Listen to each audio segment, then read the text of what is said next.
Hello friends, Radhe Radhe. आज मैं आपको एक कहानी सुनाऊंगी, ईमानदारी का फल। बहुत समय पहले एक छोटे से गांव में एक किसान रहता था जिसका नाम रामू था। रामू बहुत मेहनती ईमानदार व्यक्ति था। वह हर दिन अपने खेत में कड़ी मेहनत करता और अपनी फसल को अच्छे से संभालता। रामू के पास एक छोटा सा खेत था जिससे वह संतुष्ट था, जिससे वह सब्जियां और फल उगाता था और कम दामों में भी बेचता था ताकि लोग खुश भी रह सकें और उसकी दुकान बिक्री भी हो जाए। दो दो काम करता था, खेती भी करता था, दुकान में भी काम करता था। रामू की ईमानदारी और मेहनत की चर्चा पूरे गांव में थी। उसकी शख्सियत भी बहुत ईमानदारी वाली थी। एक दिन रामू अपने खेत में काम कर रहा था कि अचानक उसे जमीन के नीचे कुछ चमकता हुआ दिखाई दिया। उसने उस जगह को खोदा और पाया कि वहां एक पुराना सोने का सिक्का था। रामू की नीयत में खोट नहीं आया। रामू बहुत खुश तो हुआ, लेकिन उसने सोचा कि यह सिक्का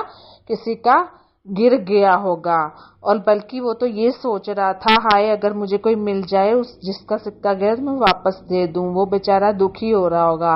रामू ने गांव के मुखिया के पास जाकर सोने का सिक्का दिखाया और कहा, पता नहीं किस बेचारे का सोने का सिक्का गिर गया है। मुझे यह सिक्का मेरे खेत में मिला है, लेकिन मैं नहीं जानता किसका है। तो मुखिया ने रामू की ईमानदारी की सराहना की और कहा, तुम्हारी ईमानदारी अंदर से दिख रही है। तुम्हारी ईमानदारी के कारण यह सिक्का अब तुम्हारा है। इतने ईमानदार इंसान मैंने कभी नहीं देखे। मुखिया ने रामू की प्रशंसा की। रामू ने सोने का सिक्का लेकर घर की वापसी की और उसे सुरक्षित रख दिया। उसकी नीयत तो भी नहीं बदली। वो समझा किसी की अमानत है मेरे पास। कुछ दिनों बाद रामू अपने खेत में फिर से काम कर रहा था। उसे एक और चमकता हुआ सिक्का मिला। वह हैरान परेशान हो गया। उसने फिर से वही किया और सिक्का मुखिया को सौंप दिया।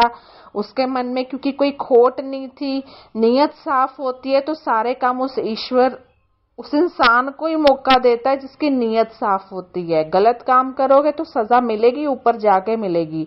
इस बार भी मुखिया ने रामू की ईमानदारी की प्रशंसा की, सिक्का उसे वापस दे दिया। रामू की ईमानदारी का यह सिलसिला थोड़े दिन चलता रहा। उसे कई सोने के सिक्के मिले, पर उसकी नीयत में खोट नहीं आया। उसने सभी सिक्कों को गांव के मुखियों को सौंपा और हर बार मुखिया ने उनकी ईमानदारी की सराहना की और सिक्के उसे वापस दे दिए। हम सोचते हैं ना कि हम तो सजा मिल जाएगी, हम ठीक हो जाएंगे। जो ऊपर जाके सजा मिलेगी ना, उसका तो हम अंदाजा भी नहीं लगा सकते। एक दिन गांव में एक अमीर व्यापारी आया और उसने गांव वालों को बताया कि वहां एक बड़ा व्यापारी सौदा करने आया है। व्यापारी ने गांव में एक प्रतियोगिता रखी और कहा कि जो भी सबसे अधिक ईमानदार व्यक्ति होगा उसे मैं एक बड़ी संपत्ति दूंगा। अब ईमानदारी की बात आई तो मुखिया ने और गांव वालों ने रामू का नाम दिया और रामू की कहानी व्यापारी को सुनाई। व्यापारी ने रामू को बुलाया और उसकी ईमानदारी की परीक्षा लेने का फैसला किया।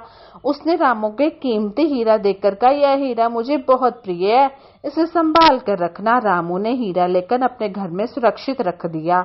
कुछ दिनों व्यापारी ने सोचा कि रामू की नीयत में जरूर खोट हो आ जाएगा।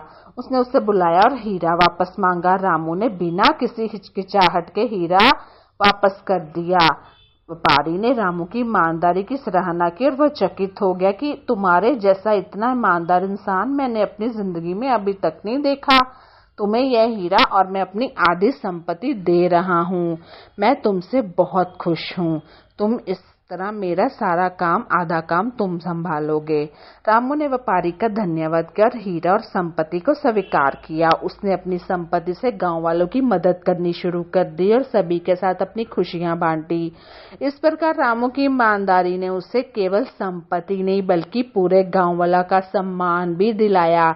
उसकी कहानी पूरे गांव में प्रेरणा का स्रोत बन गई और सभी ने उसी को देख के, जैसे खरबूजे को देख के खरबूजा रंग बदलता है, ईमानदारी करने लगे। ईमानदारी का सबने महत्व समझा। तो कैसी लगी ये मेरी स्टोरी मुझे जरूर बताइएगा, क्योंकि इस कहानी से हमें सब कुछ सीखने को मिल रहा है। ईमानदारी का औदा हमें अपने नियत में, अपने जीवन में ईमानदारी रखनी चाहिए, क्योंकि ईमानदारी का औदा सब पौधों में से ऊपर है और उसका जो फल मिलता है ईमानदारी का, वो भगवान देते हैं और ईश्वर से बढ़कर हमारे लिए कुछ भी नहीं है। ईमानदारी करेंगे हर चीज में तो हमारा वो ईश्वर साथ देगा, वरना कोई भी